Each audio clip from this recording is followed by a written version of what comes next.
Allah subhanahu wa ta'ala created the heaven and the earth, the sun and the moon, and the rest of the universe. He created the plants and the animals, mountains and rivers, fruits and flowers too.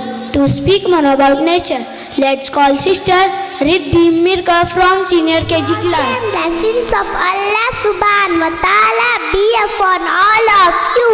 My name is Riddhi Mirka from Senior KG.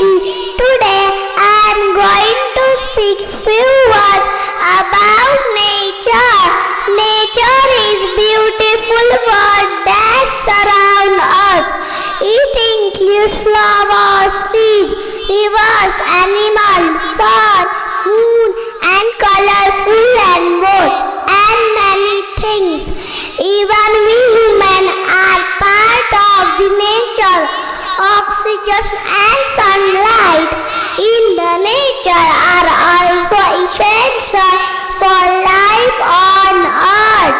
We must also test it, like planting trees, stopping pollution, and keeping our surroundings clean. If we protect nature today, Mother Nature will continue protecting us in the future. Thank you.